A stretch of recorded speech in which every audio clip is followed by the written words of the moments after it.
Good afternoon, everyone. Welcome to this week's edition of Getting In, a College Coach Conversation. I'm your host this week, Ian Fisher. We've got a really terrific show that is lined up for you. And with our typical three segments, we'll be talking finance in the last of those segments around student loan forgiveness and repaying student loans. So that's something that you won't want to miss if anybody in your family or extended family is in the process of repaying student loans.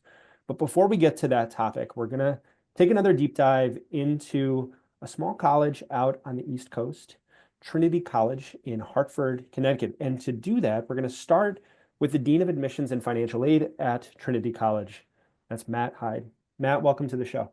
Thank you, Ian. Happy to be here. It's delightful to have you. I've been promised great personality, lots of generosity and kindness from you.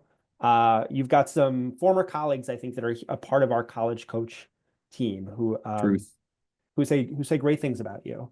And before we talk about Trinity, which I want to get into, you've had kind of a path through different colleges as a part of your career journey in I have. admissions, right? Yeah. Do you want to tell us a little bit about where you have worked and we can maybe observe any trends or commonalities among those Sure you schools? can.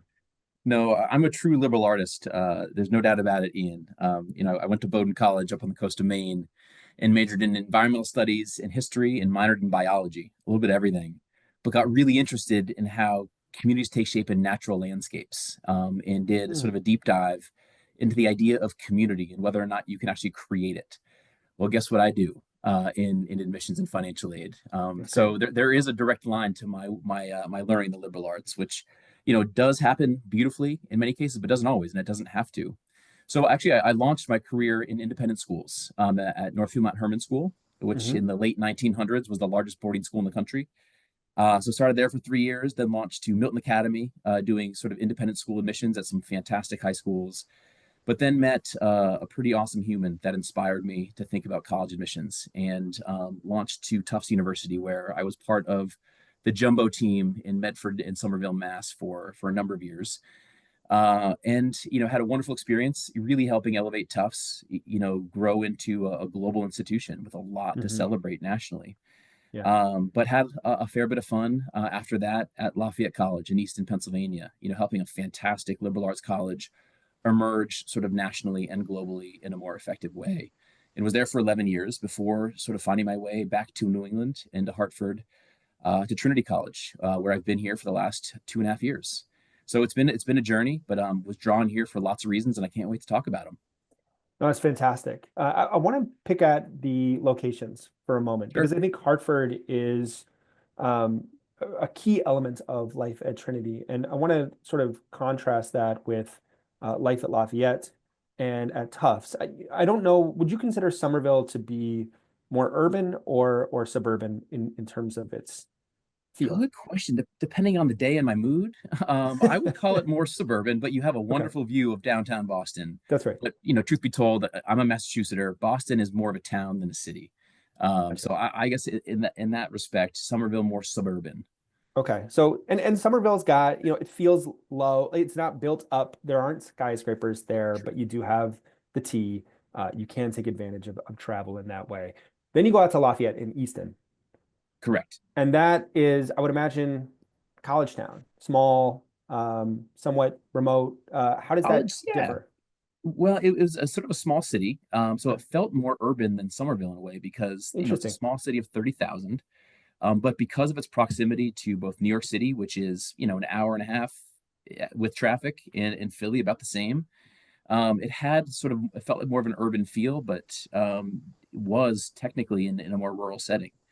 So right on the banks of the Delaware River, it was a pretty Hmm. cool place and space to be. And having been there pre-pandemic and post-pandemic, it was discovered. And Easton sort of was an up and coming city when I got there, but it Hmm. really did blow up in some exciting ways while there. And I've always really liked Lafayette, and it's something that I think when it comes across the radar of students that are looking at it, they get really excited by it. Yeah. And then you made your way to Hartford, and Hartford is a city, in some ways described as being gritty. If you read the FIS guide to colleges, Sure. Hartford really does take center stage as part of what Trinity has to offer and some of the Yep. relations between the school and the city that surrounds it. And so that's where I wanted to start is with that location and what Yeah. that does for students on campus. Well, you're right. Hartford has a metro area of about 1.2 million, so Mm, it's a real city for sure. The term gritty, I sort of appreciate. Having I would rather sort of edgy and real when it yeah, comes down to it. yeah, I love how over the last number of years, Trinity has truly embraced Hartford as its home because it is the real world, with huge opportunities, but also some challenges. And one thing that I found, certainly based on my liberal arts experience, where I was allowed to retreat to a beautiful bucolic space and build a comfortable bubble around myself, was awesome. yeah, Got a great education, um, but it was nothing but comfortable. And I've yeah. learned in my lifetime that if your education is nothing but comfortable, it's not an education. So we have a front line to the real world and empower our students in this intimate liberal arts college setting to have access to the reality of the world and to understand how and why their learning matters in it. Because I think you'd probably agree, Ian, that if you isolate the body, you isolate the mind. And in today's world, we think there's real danger to that. So, full disclosure, was drawn to Trinity to help redefine the what, why, and how of a liberal arts college, because here we're one of the few that has a really powerful urban pulse to it and creates huge opportunities for our students. And it's hard to find liberal arts colleges that are in truly urban settings. There are not a lot of them. There are many liberal arts colleges sprinkled throughout the country, but I think when you look at a truly urban liberal arts college, there are only a handful of them. Right.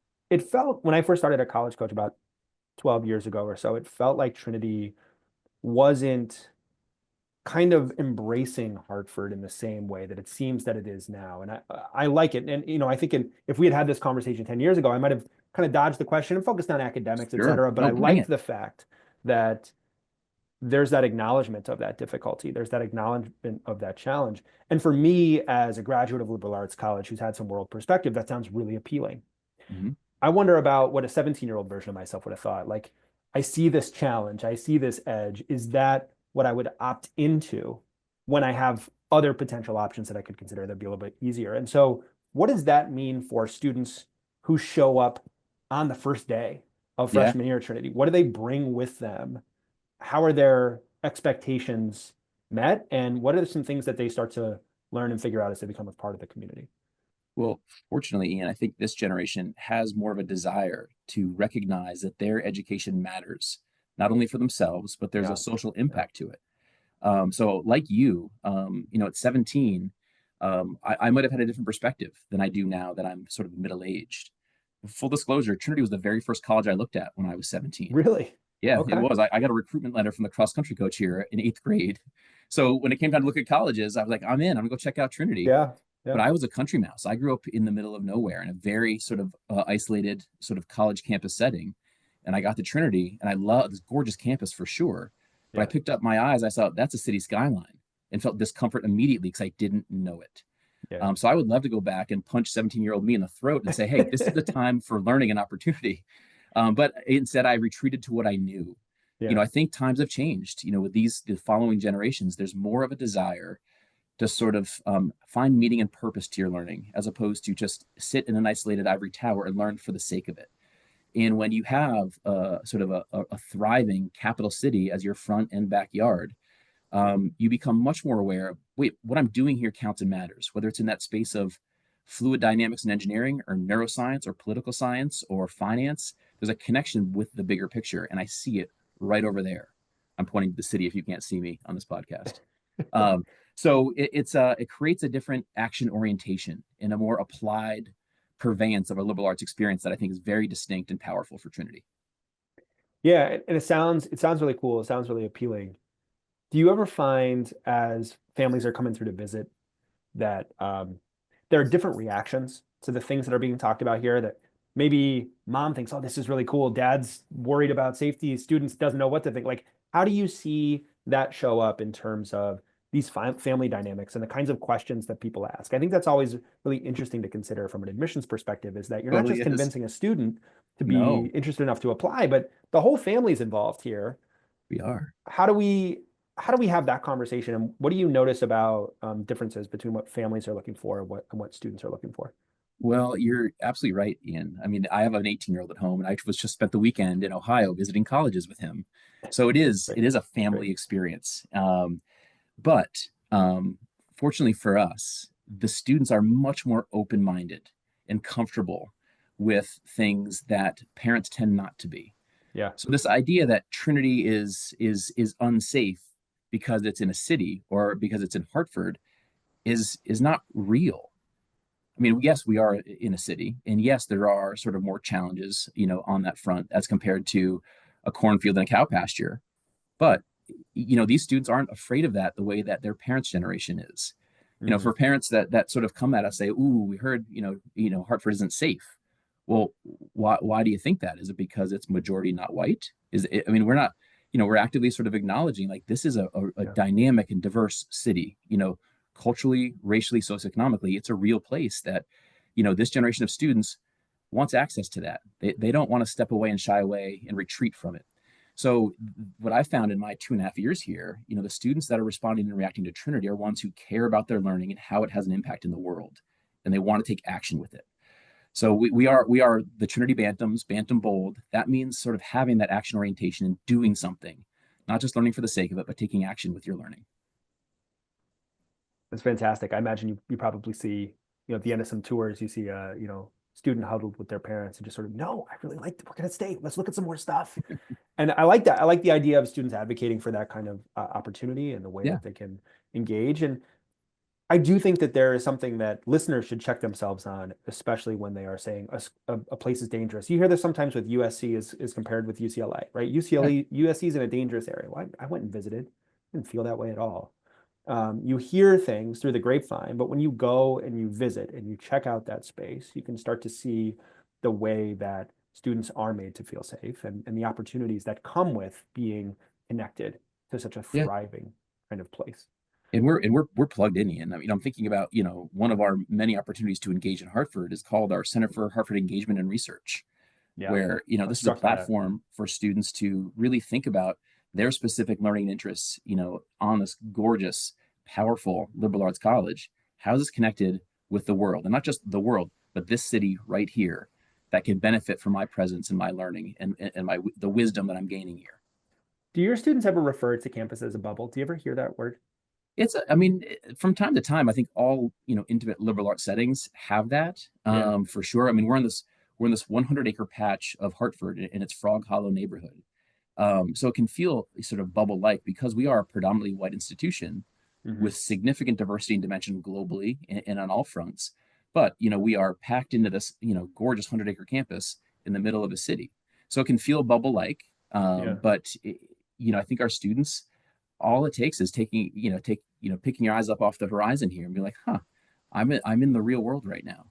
And the culture at Trinity is to meet each other, eye to eye, face to face, and realize we're in this together. Let's have fun with this. And let's have fun Yeah. with the city. I like that. Now, I read recently that there have been efforts from the admission office, and I suppose that means you, to think about ways to increase diversity at Trinity. You are a majority white institution. You mentioned that you're in a city that is predominantly people of color. How are you thinking about some of the opportunities that come with diversifying your campus and some of the ways that you think about that as an enrollment Sure. leader with a staff where you're going out and recruiting and encouraging students to come be a part of this education? Yeah, we don't just have opportunity, but I would argue obligation to craft classes that reflect the real world today. Yeah. So I was drawn to Trinity for lots of reasons, but chief among them, the leadership here for the last number of years. While we celebrated this bicentennial last year, and we have so much to celebrate as we reflect on our history here, I value that, there was conversation on campus around like, who built Trinity 200 years ago and who do they build it for? Hmm. Things are different now. And, to purvey the most dynamic, the most worthwhile liberal arts experience, to our students, we need to have a class that reflects that larger world. And we found great success in recruiting a more dynamic, diverse community that has a lot more texture culturally, ethnically, and socioeconomically, largely off the back of a significant investment in financial aid. In the last 10 years, we've grown our financial aid investment by 175%. So we've created a lot more dimension and really elevated the intellectual verve on this campus, off the backs of students who want to be in a liberal arts setting, in an intimate space where they're known and cared for and have professor mentors, but to amplify that with access to the real world, because we're in the middle of everywhere here. Yeah. How long have you been at Trinity now? Two and a half years. I don't know if I can Gotcha. get that half up. Very cool. Very cool. I would be very interested to hear, have you come back maybe in a 2, 3, 4 years as you see the Sure. continuing impact of this growth and these initiatives and how students respond to this financial support to come to an institution that is really wonderful. I Mhm. also would love to just talk about, because we have listeners out there who are in homes with high schoolers who are considering different college possibilities. I think Trinity is a little different in having an engineering program, which is uncommon for a liberal arts college. Correct. I was Yeah. really interested to see that there was a neuroscience program, which I hear a lot of interest from students all over the country, and neuroscience programs are quite rare. And so I'd love to touch on those two things as well before we get you out of here, just to hear a little bit more about how engineering is folded into liberal arts and Sure. what the neuroscience opportunities look like for students who have that kind of need. Yeah. So engineering at Trinity, we acknowledge that this is folded into a liberal arts setting. We're not a polytechnic institute. We don't want to be. Yeah, As we see it, engineering is not about stuff. It's about people and humanity and solving issues and problems in the world for people and humanity using talents and interests in science and technology, math with the STEM fields. So there's a beautiful blend between, engineering and sort of its technical fields with a liberal arts experience. And blurring the boundary between the two is important because our goal is to educate leadership within engineering, where they have the hard and fast skills as an engineer with an ABET accredited undergraduate degree, yeah, but they've also had opportunity to develop the quote unquote softer skills of knowing how to connect, how to communicate, how to be creative, how to have ideas, and how to lead people towards those ideas. Those skills don't tend to get developed in polytechnic institutes where it's sort of more sort of delivery of content, delivery of information. Here, our students are getting down and dirty and hands-on with their learning, certainly within engineering, but also beyond and well beyond it.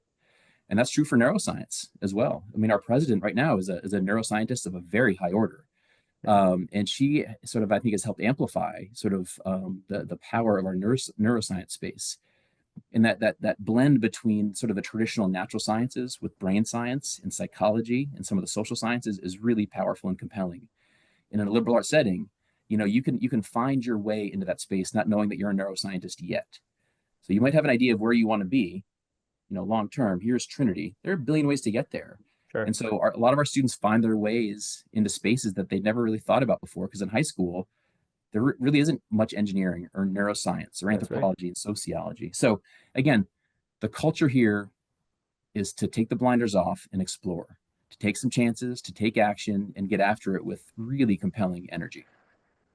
I was looking at some content shared by a colleague of mine. She went to a panel recently with 4 Nobel Prize winners, and the question was, what advice would you give your 18-year-old self? And every single one of them was a different version of follow your curiosity, do the things you love, explore your passion. Basically, you'll figure it out, but just do Right. things that are exciting and interesting to you, and it will come over You are, time. and this is where, Ian, I love that you're about to talk to my friend and teammate and colleague, Joe Catrino. Yeah, Our career and life design sort of platform really puts these students in a space where they can milk this place for all that it's worth with the right kind of sort of conversations and coaching from the very beginning. It's not like we sit those students down in the first year being like, what do you want to do when you grow up? It's more, who are you? Like, what are you yeah, interested in? And let's yeah. let's have a 4 year long conversation about how you're going to curate an experience here that will empower you, one, to find success, however you want to define that, but also likely to affect change in the world. Fantastic. Matt, you're a real pro. You did my segue for me. We are going to talk to Joe Catrino in a moment. Awesome. He works in the career and design program at Trinity, and Career is and life very design. career and life design. So I'm really excited to talk to him about their coaching philosophy. Awesome. Wish we had more time with you, Matt, but this has been really terrific. Thanks for coming on. No, Ian, it's a pleasure. I'm giving you a high five through the Zoom lens. I wish you the best, and please tell Joe Catrino I said hi. Will do. Take care. Thanks. All right, Take care. folks, I'll we'll see be you. right back. All right, folks, welcome back to Getting In, a college coach conversation. We are doing a deep dive today on Trinity College in Hartford, Connecticut, not to be confused with Trinity University in San Antonio, not to be confused with Trinity in Dublin, in Ireland, but the one in Hartford. We had a great conversation in the first segment with the Dean of Admissions and Financial Aid, and I encourage folks to go back and listen to that if this is the only segment you found. But now we're going to turn our attention to the Career and Life Design Center at Trinity College. It's a really interesting program. And we've got the executive director of that center here to talk to us today, Joe Catrino. Hey, Joe, welcome to the show. Hey, Ian, thanks for having me. It's great to I, be here. I'm really interested to talk to you a little bit about this because I was browsing your website in advance and sort of preparing by looking through the materials. And I was struck by how robust the program seems to be at the Career and Life Design Center. And as somebody who works with students and their families, I felt like this seems like such a wonderful answer to families who say, well, how are you going to help my kid after they leave this liberal arts college to find success in the world? And I'm curious how you think about those conversations about what success is and Sure. how Trinity helps students to find their pathway there, Mhm. and especially what your center does in that space. Yeah. We're not that traditional career office. We've really focused on helping students navigate the transition into, through, and beyond Trinity. So it starts early on. It starts with, we have pre-orientation programs. We get started early on with I teach a first year seminar. We show up at orientation in different ways to get students now. And here's the thing, and we try to stay away from that word career, because if you talk to a first year student about the word career, they're like, whoa, whoa, whoa. I Yeah, just got here. Now you want to talk to me about leaving here. So we're like, no, we don't want to do that. We actually want to help you think about your time. How do you design the Trinity experience that you want to have for yourself? And so what we really try to emphasize is working with students in a one-on-one format. We've coaching is our strategy. We don't do advising. We don't do counseling. It's coaching. We want to be there on the sidelines with the students and helping them navigate this really important time in their lives. This time of personal growth and development. And so the idea that I had comes from my old boss several years ago gave me the book Designing Your Life. And I don't know if you're familiar with that book, written by yes, yes. Bill Burnett and Dave Evans.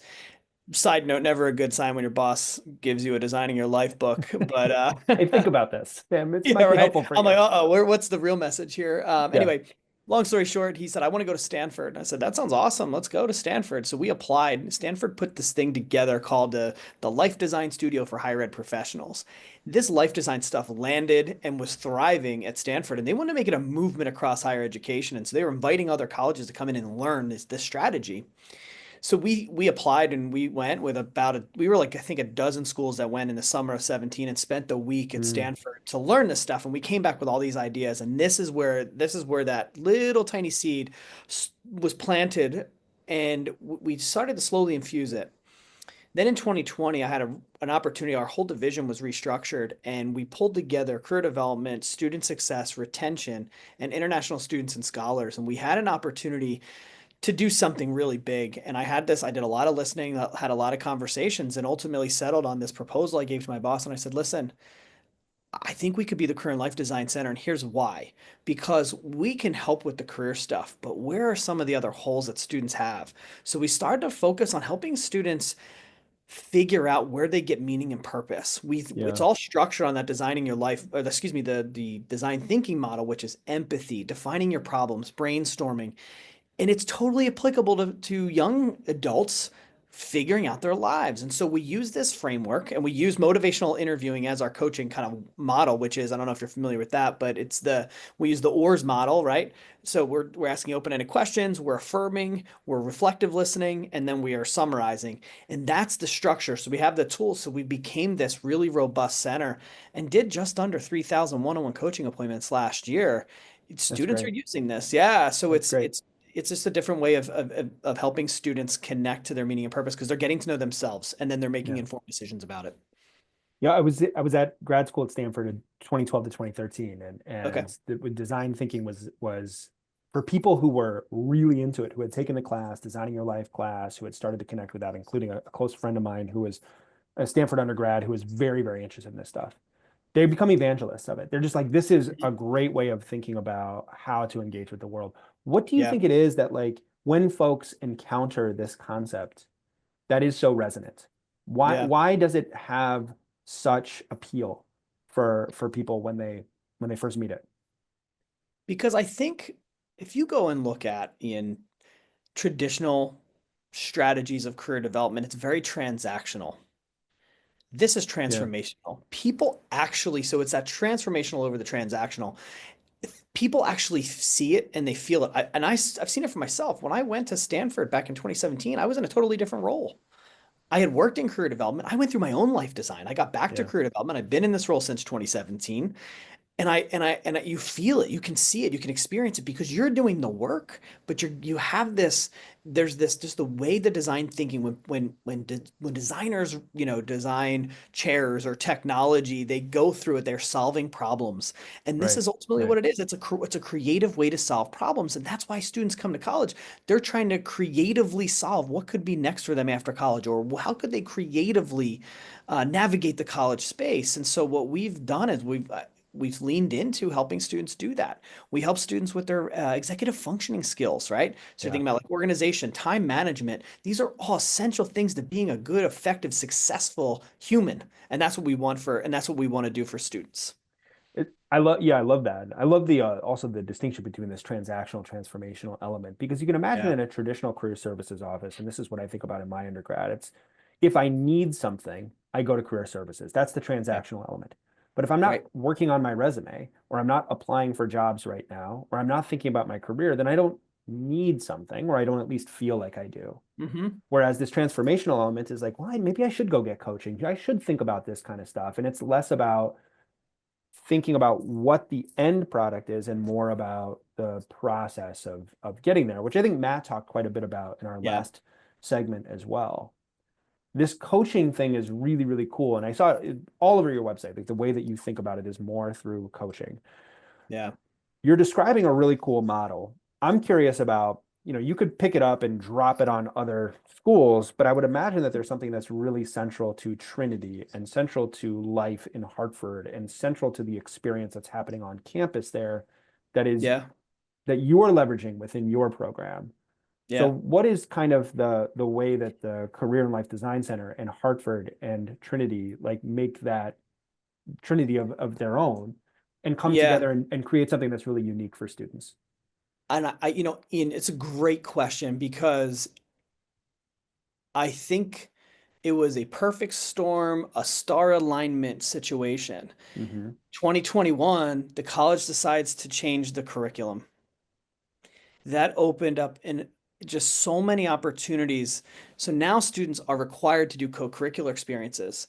They're Mm. required to do wellness experiences. So what's happening is we're interfacing with more students for different reasons. We created design thinking wellness experiences. We have two. One's called Your Success by Design. The other one is called Thriving, Moving Beyond Surviving. Internships are probably the most significant co-curricular experience that students pursue from the co-curricular credit side of things. So we had this perfect storm of a new curriculum. We moved Yeah. into a new building. I proposed the change to become the Career and Life Design Center in January of 21. So all of these things happened. Now we are connecting to Hartford. We have students going into Hartford doing phenomenal community action for co-curriculars. They're doing internships for co-curricular credit. They're going out there and they're learning about the city and they're connecting with the city in a lot of really cool ways. Again, I just think it was a perfect storm of alignment that we were able to like connect with the curriculum, something that career development couldn't ever do. That we were kind of walled out of the curriculum. Now it's Yeah. like, hey, you got a seat at the table. They were coming, they were coming to us. They're like, hey, how can we structure internships so that it can really help students develop their skills? And then honestly, Ian, the hill that I'll die on is just how valuable I think a liberal arts education is. I was a liberal arts student myself, and here's the daunting thing for students that are in college right now. Their first or second job out of college doesn't even exist yet. Right. How do you Right. prepare for something that doesn't exist? I firmly believe that being in a liberal arts institution gives you the core career ready competencies that you need. Deeply embedded in an employer's conversation about what skills they look for in new hires are all skills reflected in a liberal arts education. And so I think that all those things sort of came to a head and it was just a really great moment for us in career and life design to launch, and students are leaning into that. I talk a lot with Matt, and I do a lot of presentations for admitted students and their families because this is a really cool service that we're offering. There aren't a lot of career and life design centers out there. We were like, John Hopkins was really like the first one. Yeah. Beyond that, there's only been a kind of a smattering of a few. And so we're offering this robust menu of things for students to help them find meaning and purpose so that they can leave Trinity and feel connected. The last thing I'll say is Yeah. there's not, I mean, I've worked at a lot of different institutions. This alumni community at Trinity is so powerful, so hungry to help. I don't think we can do the things that we do with, career placement with our graduating seniors. We leverage alums. We have mentorship programs where we have more alums sign up than students, and it's just an amazing concept because I don't think our students can thrive without the support of that alumni community. So I just think all of those things sort of tie together to make Trinity a pretty unique place. You saw that everywhere. I think it was probably a explicit decision, but every time it says for students, it would say students and alumni, right? Like Mhm. throughout coaching for students and alumni, that it's Yeah, intended not to end when you graduate, but it's intended to be something that provides support all the way throughout.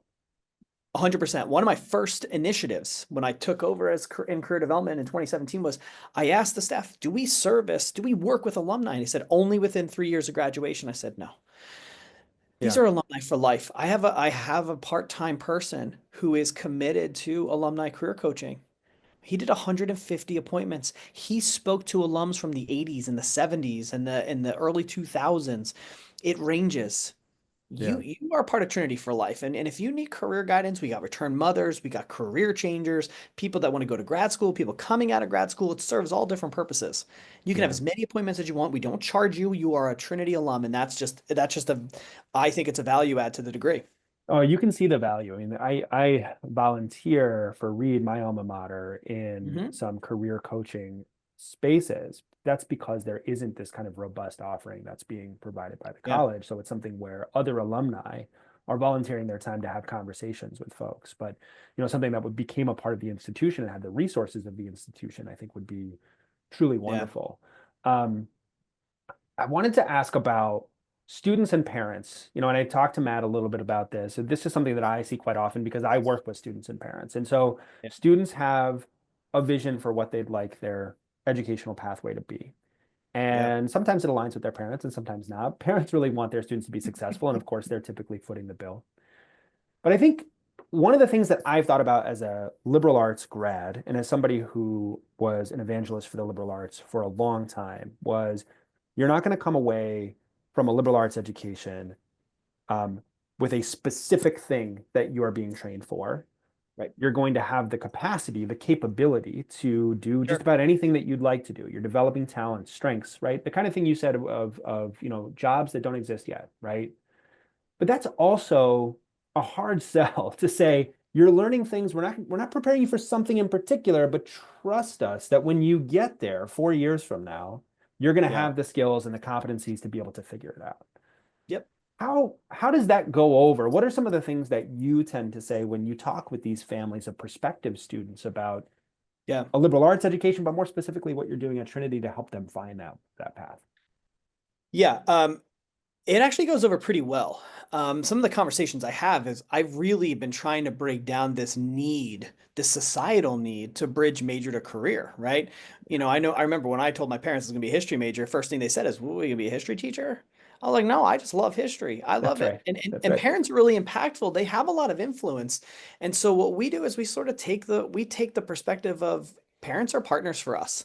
Parents are really important in that decision. So we do newsletters to parents, engage them in the things that we're doing here. But when we get to it, the value proposition or ROI on a Trinity degree, we try to emphasize. I talk a lot about the competencies. There's a great piece that's done by NACE, the National Association of Colleges and Employers. They identified 8 core competencies for career readiness when they surveyed and polled all of these employers, and they came back and they said, here are the 8 things that employers said they need. Now go look at a Yeah, Trinity education. Those skills are embedded in everything. Students are communicating, right? They understand technology. They have those career ready skills, and so all you're just doing is just peeling back the curtain and saying, look, this is what's going on. These are the skills your students are needing, and they're getting them here. that's right. I want to ask you a very pointed question, a specific question Sure. about, because I think a lot of folks will say, I'm going to be an engineer, or I'm going to be a nurse, I'm going to be an architect, I'm going Sure. to be a doctor. And then there's kind of the liberal arts, which is like the everything else, and I don't know exactly what it is. And you've got engineering at Trinity. You.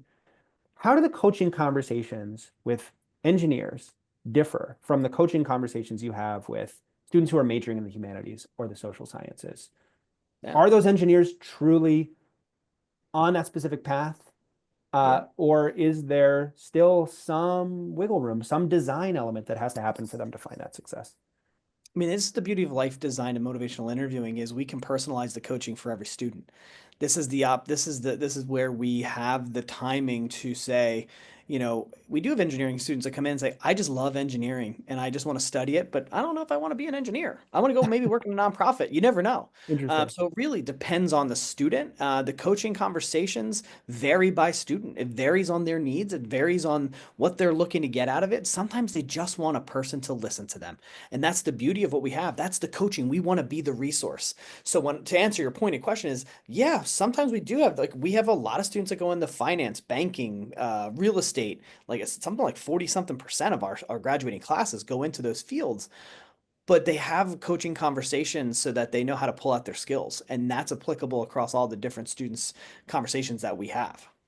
That's great. And a reminder, I think folks think, well, if I go to a liberal arts college, I can't do something that is more kind of traditional, like a business Yeah. profession, but you can, right? Like you can make 100%. that jump in those directions. 100%. You can be a political science major and go work at Goldman Sachs. They, in fact, will love that because you have a unique skill set that they can train you on the stuff they need to train you on.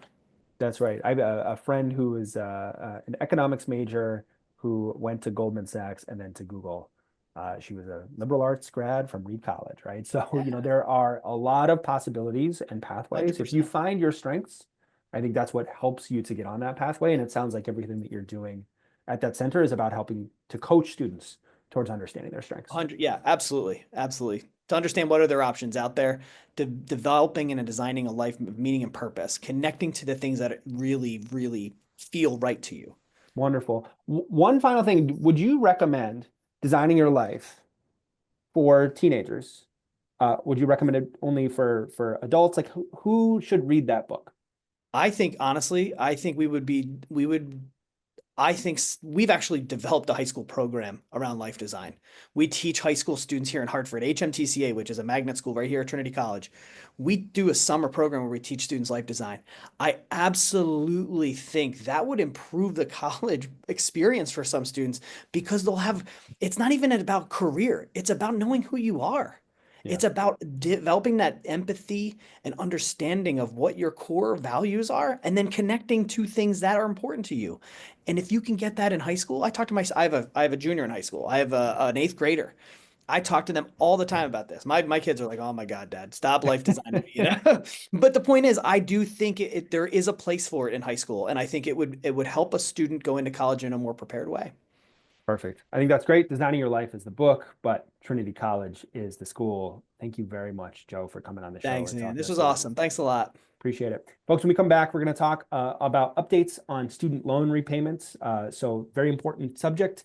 Don't go away, especially if that's something that touches someone in your life.